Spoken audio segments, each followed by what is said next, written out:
Mensagem de fim de ano. Tenho esperança. Últimos momentos do ano. Hora de retrospectivas, hora em que os canais de TV tentam nos passar esperança para o ano novo. Mas uma esperança que se baseia em previsões de charlatões, que se baseia em cartas, em pedras. Esperança que se baseia na força da solidariedade humana, etc. Mas reconheçamos que com tanta podridão descarada, envolvendo negociata entre os poderes da República, parlamentares vendendo seus votos por milhões, a pergunta é: como manter a esperança? Como ter esperança num país em que a corrupção é delatada pela imprensa, conta com um Ministério Público e uma Polícia Federal que não param de trazer mais e mais casos à tona, mas a gente importante que já deveria estar de trás das grades e continua solta? É em meio a esse clima que eu desejo falar a você nesta oportunidade sobre ter esperança. E eu estou usando uma camisa preta de propósito, justamente para contrastar a realidade à nossa volta com o fato de existir motivo real para termos esperança. Tenho esperança para esse ano que vem, esse ano que entra agora, porque eu creio no Deus da Bíblia, que continua sendo a palavra de Deus e porque ela nos apresenta fortes razões para essa esperança. Primeiro, a Bíblia nos apresenta um mundo real. Não há como lermos a Bíblia sem logo percebermos como ela é surpreendentemente honesta com a realidade. O fato de vivermos num mundo caído jamais é minimizado pela Bíblia. Nada de disfarces. Já no 4º capítulo de Gênesis nós encontramos um assassinato entre irmãos. O tipo da notícia suficientemente forte para ser destaque num telejornal de horário nobre. Da violência doméstica às guerras, pragas ou doenças, da perversão sexual a governantes corruptos e não tementes a Deus, as Escrituras destacam com rara precisão o drama diário da vida real.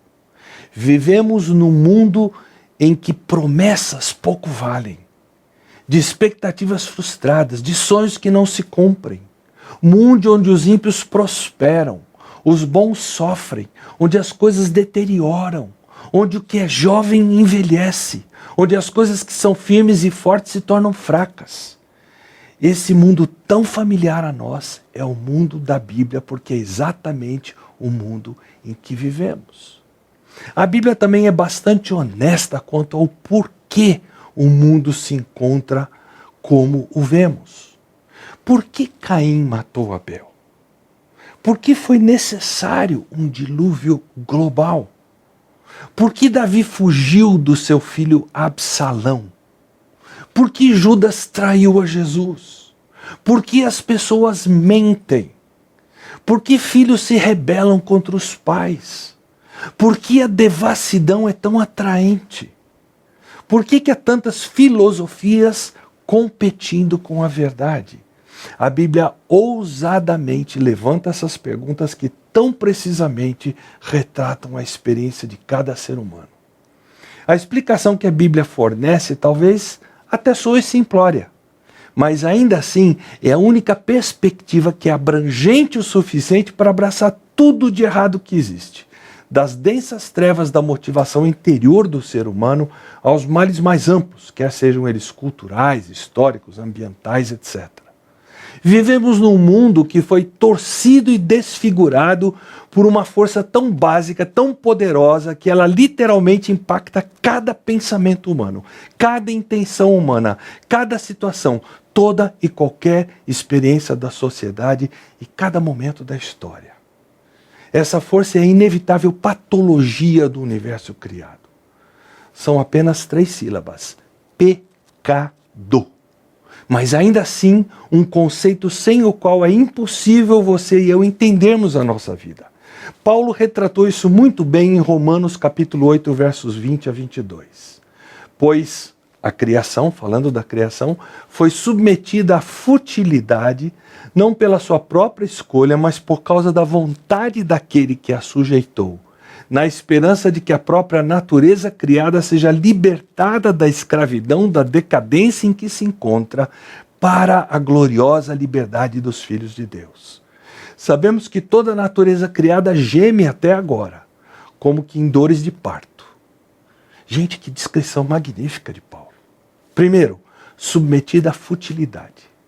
As coisas simples não funcionam como foram criadas para funcionar. Segundo, o mundo se encontra em escravidão de decadência. Tudo se encontra em pleno processo de morte. Está morrendo.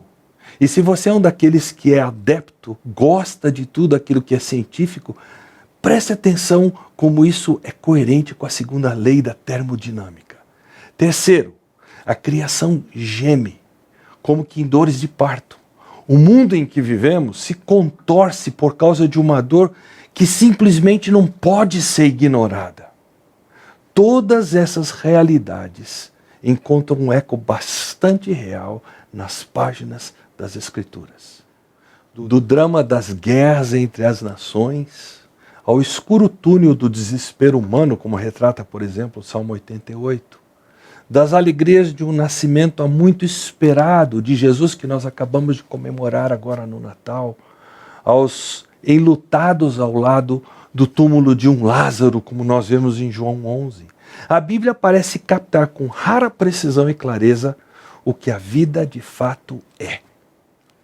A princípio, isso não parece ser motivo para esperança. Mas não se preocupe, porque está tudo ligado. Em segundo lugar, tenho esperança porque a Bíblia nos apresenta gente de verdade, gente de carne e osso. Os personagens da Bíblia não são aquelas perfeitas imitações, por exemplo, do Museu de Cera lá em Londres, que comunicam uma ideia de nobreza humana. As pessoas retratadas na Bíblia parecem-se muito conosco. Adão e Eva culpavam um ao outro de forma bastante engenhosa. O rei Saul era paranoico e dúplice nas suas ações. Pedro, inexplicavelmente orgulhoso. Encontramos nas páginas da Bíblia relacionamentos como o que nós temos na realidade entre irmãos, pais, filhos, maridos, mulheres. Encontramos multidões que apenas observam, pedintes, líderes políticos tentando decidir o que é mais conveniente, gente de diversas etnias e classes sociais, alunos e professores, artesãos, advogados, juízes, gente idosa, gente jovem. Uma variedade imensa de personagens compõe praticamente cada página das Escrituras. E Deus cuidou em exibir também um rico leque de emoções humanas. Gente se regozijando, chorando, em luto, mostrando fé ou falta de fé. Gente com inveja, gente avarenta, gente exibindo paciência e perseverança. É só folhear a Bíblia para encontrar raiva, desânimo, ódio, amor sacrificial, concupiscência, obsessão, egoísmo. Testemunhamos em cada relato seres humanos reagindo às circunstâncias e às pessoas que os rodeiam. Temos a oportunidade de penetrar corações para examinar pensamentos, desejos, escolhas que as pessoas fazem. E nesse processo nós somos expostos e confrontados. Os próprios princípios e mandamentos bíblicos retratam uma humanidade de carne e osso, tratando as mesmas questões mundanas que todo ser humano experimenta. Os mandamentos falam de olhos, falam de língua, falam de mãos, falam de pés, de mente. Eles dizem como devemos reagir quando maltratados, como é que nós devemos planejar o futuro, como nos reconciliarmos quando em conflito, como instruir e corrigir um filho, como liderar uma igreja, como amar o marido ou a esposa, como tratar os mais velhos, como conviver com o próximo.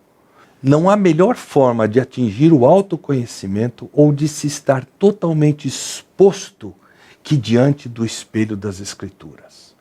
Quando eu me examino à luz disso, aprendo coisas fundamentais acerca de mim mesmo.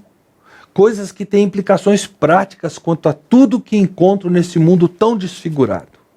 A Bíblia nos expõe para vermos quem realmente somos.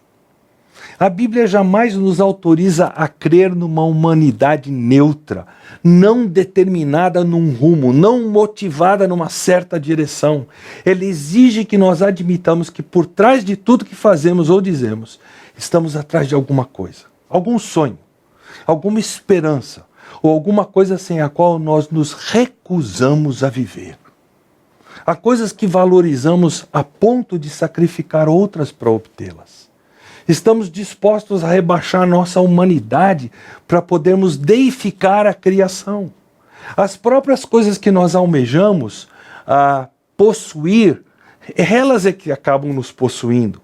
Vivemos para glórias que não passam de sombra e nos esquecemos da única glória pela qual vale a pena viver. A Bíblia, na magnífica tela que é, na obra-prima de retrato da humanidade que se propõe a ser, requer que nós façamos um reconhecimento doloroso e humilhante. Requer que façamos uma confissão que geralmente fazemos de tudo para evitar. Que nosso problema mais profundo, que mais nos permeia e que mais habita conosco somos nós mesmos. Se pudermos humildemente reconhecer isso, nossa vida jamais será a mesma. Bom, até agora você talvez não tenha tido a mínima ideia de onde eu pretendo levar essa questão de ter esperança no ano que vem. Mas eu repito, não se preocupe, fique comigo, está tudo ligado. Eu não somente tenho esperança quanto a esse próximo ano que está entrando, porque a Bíblia nos apresenta um mundo real, e porque a Bíblia apresenta gente de carne e osso, mas em terceiro lugar eu tenho esperança quanto a esse ano que entra, porque a Bíblia nos conclama a adorar, a cultuar o verdadeiro Deus. O Deus das Escrituras não é um herói da mitologia. Não é a projeção de nossa mente tão frágil que precisa urgentemente de algo maior em que se apoiar do que nós mesmos. O Deus da Bíblia é o Criador, o sustentador e o regente de tudo que há. É o único ser no universo que é digno de ser adorado, de ser cultuado. Ouvimos a voz desse Deus, ele compõe o roteiro de todo esse drama chamado história humana, e cada cena é dominada pela presença dele mesmo. Ele existe sem ter tido princípio, e não carece de alguém que o sustente. Ele é o fim da sabedoria, mas jamais teve um mestre que lhe ensinasse. Ele fez tudo o que existe sem ter matéria-prima de onde criar. Ele jamais falhou nem exibiu qualquer imperfeição pessoal. Cada palavra que proferiu é verdade e cada promessa que fez sempre se cumpre. Ele jamais fica confuso, desanimado, perdido. Ele jamais experimenta uma ira ou um ciúme que não seja justo. Ele está presente em todo lugar, sempre. Não há circunstância que não esteja debaixo do seu controle. Todas as coisas continuam a funcionar porque ele as segura pelo poder da sua vontade. Ele tem o poder para condenar, mas deleita-se em perdoar. Está em seu poder o mover de montanhas, mas ainda assim ele é eterno, gentil e bondoso. Sua sabedoria e conhecimento estão além daquilo que nós podemos imaginar. Mas ele fala com palavras tão simples que uma criança é capaz de compreender. Ele é a fonte de toda a verdadeira justiça, mas ainda assim é abundante em misericórdia. Ele se encontra distante por causa da sua majestade e glória, mas está sempre presente e sempre próximo. Ele exige nossa lealdade, mas concede-nos poder para obedecer. Ele nos chama a segui-lo, mas pacientemente permite que aprendamos e cresçamos. E ainda assim, esse tremendo Deus, para fins de redenção, se tornou homem. A linha intransponível entre o Criador e a criatura foi transposta. O Verbo se fez carne. Os pés de Deus tocaram a terra. A voz de Deus se fez ouvir nesse mundo. O Senhor Jesus se tornou o segundo Adão, a palavra da vida, o sumo sacerdote, o cordeiro que foi morto. Ele satisfez todos os requisitos divinos. Ele fez expiação para aplacar a ira de Deus. Ele derrotou a morte. Esse encontrar da glória com a humanidade revelou que todos os demais deuses eram falsos. Invenção da imaginação humana, das imagens criadas pelo homem. Somente o Deus de suprema glória e da graça que o fez encarnar é quem oferece o que é necessário para encararmos a devastação pessoal e do meio ambiente causadas pelo pecado. Ele que tudo criou teve que encarar o que nós encaramos. Ele que é puro e santo pagou o salário do pecado. Ele que é o criador da vida venceu a morte. Ele tem todas as condições para nos ajudar.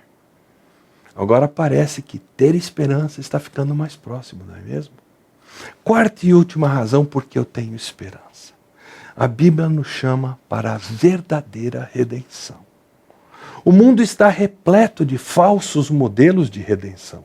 Governo, educação, filosofia, direitos humanos, solidariedade humana, sociologia, psicologia, tudo isso promete algum tipo de redenção, mas nenhuma delas consegue de fato redimir. Se essas ciências, pessoas, ideias pudessem lidar com os resultados amplos e tão devastadores do pecado, Jesus jamais teria vindo. Ele veio ao mundo para sofrer e morrer porque era exatamente isso que era necessário. A Bíblia nos convida a termos esperança que só encontramos no Redentor, o Senhor Jesus Cristo. Você e eu precisamos de mais do que mera e simples ajuda. Nós precisamos ser resgatados. Você e eu precisamos de alguém que faça por nós o que sozinhos somos incapazes de fazer. E o que para nós é mais difícil de admitir é que o mal que mais nos atinge e aflige não é o mal exterior, mas sim aquele que se encontra em nosso próprio coração. Em outras palavras, se não houver ajuda, esperança para aquilo que se encontra dentro de mim, não há como eu conseguir lidar adequadamente com o que está fora, com o que está além de mim. Há duas passagens bíblicas que ilustram claramente a nossa necessidade de redenção. Primeira delas, Gênesis 6:5. O Senhor viu que a perversidade do homem tinha aumentado na terra e que toda a inclinação dos pensamentos do seu coração era sempre e somente para o mal. Permita que o conceito expresso nessas palavras seja por você devidamente mastigado, ruminado, digerido. Esse texto é arrasador em seu preciso pintar da natureza abrangente e interior da nossa luta contra o pecado. Pecado é algo que vai além do simples fazer o que é errado e não fazer o que é certo. O pecado permeia cada célula do nosso coração e torce tudo que fazemos rumo ao mal. Nós não queremos acreditar nisso. Nós achamos que nós não somos tão ruins assim. Nós queremos nos apegar à fantasia de que temos intenções puras, não corrompidas. Queremos enxergar a nossa fofoca como sendo, no fundo, quem sabe, um pedido de oração. Preferimos crer que não foi um terrível egoísmo e sim um mero cansaço físico que nos deixou irritados no trânsito. Queremos crer que foi o zelo pela verdade e não uma impaciência oriunda de autojustiça que nos fez levantar a voz e falar de forma ofensiva ou irônica com outra pessoa. Provérbios 16:2 diz: todos os caminhos do homem lhe parecem puros, mas o Senhor avalia, ou seja, pesa o espírito. Gênesis 6:5 escancara o nosso coração e revela o pecado na profundidade de cada pensamento, cada intenção nossa. E se isso é verdade, não há como instruir uma pessoa para que saia dessa situação por si só. Não há como exercer poder suficiente sobre essa pessoa de forma a esmagar os efeitos do pecado. Não há como propor técnicas hábeis o suficiente para se colocar acima do pecado. Sem a ajuda divina, você e eu estaremos irremediavelmente acometidos do câncer do pecado. E o nosso próprio prognóstico é a morte. Toda e qualquer coisa que não tiver o poder para erradicar esse câncer que nos corrói é impotente para nos ajudar. Mas há uma segunda passagem bíblica, um segundo texto bíblico que precisa ser colocado ao lado de Gênesis 6,5. É Hebreus 1,3. Diz assim: o Filho, falando de Jesus, é o resplendor da glória de Deus e a expressão exata do seu ser, sustentando todas as coisas por sua poderosa palavra. Depois de ter realizado a purificação dos pecados, ele se assentou à direita da majestade nas alturas. Com essas 3 palavrinhas, ele se assentou. O autor de Hebreus capta a perfeição, a totalidade da obra de Cristo. Jesus fez tudo de que precisávamos para lidar com cada efeito do pecado. Por isso, Jesus pôde fazer o que o sumo sacerdote do Antigo Testamento jamais conseguia fazer: parar. Os sacerdotes do Antigo Testamento eram chamados a oferecer sacrifícios contínuos pelo pecado do povo de Deus. Exaustos, com sangue até o joelho, eles ofereciam sacrifício após sacrifício, dia após dia. Se pudéssemos visualizar a cena, ela com certeza nos causaria náuseas. Não se tratava apenas de ofertas diárias, mas dezenas de ofertas diárias, semanais e de tempos em tempos, de acordo com o calendário religioso. Milhares de animais eram sacrificados anualmente, mas nunca era suficiente. O sangue não chegava a secar, já surgiu uma outra camada. O cheiro de carne queimando nunca desaparecia do ar. A obra sacrificial executada pelo sacerdote jamais cessava, porque o poder do pecado não havia sido quebrado e a penalidade do pecado jamais havia sido plenamente paga. Por isso é tremendo nós lermos essas palavras em Hebreus 1,3. Depois de Jesus ter efetuado a sua obra de redenção na cruz, depois de ter ressuscitado e subido aos céus, e entrando na presença do Deus Santo, ele se assentou. Ele só pôde se assentar porque ele havia feito tudo o que era necessário para tratar todo o aspecto do pecado. Redenção total e completa havia sido efetuada. Agora você percebe por que eu tenho esperança? Junte as frases dos 2 versículos. Gênesis 6,5. Toda inclinação dos pensamentos do seu coração, ou seja, do coração humano, era sempre e somente para o mal. Agora Hebreus 1,3. Depois de realizar, ou de ter realizado a purificação dos pecados, ele, Jesus, se assentou. Nessa história bíblica de redenção, a tristeza da nossa total depravação beija a celebração da totalidade da provisão de Cristo. O Deus completamente justo e santo se satisfez. Jesus se assentou. Não há mais nada a ser feito. A esperança para nós, não só para viver o ano que vem, mas para a nossa vida toda, por toda a eternidade. Se você ainda não parou para encarar a realidade de que você está diante de Deus por causa do seu pecado, como é que você reage às expressões bíblicas relativas ao que Jesus fez? Por exemplo, ele disse, quando ele já estava na cruz, está consumado. Ele diz naquela oração que ele fez ao Pai poucas horas antes dele ir para a cruz: completei a obra que me deste para fazer. E o livro de Hebreus, ele diz para nós que não por meio de sangue de bodes e novilhos, mas pelo seu próprio sangue, Jesus entrou no Santo dos Santos, ou seja, na imediata presença de Deus, de uma vez por todas, e obteve eterna redenção. Está tudo feito.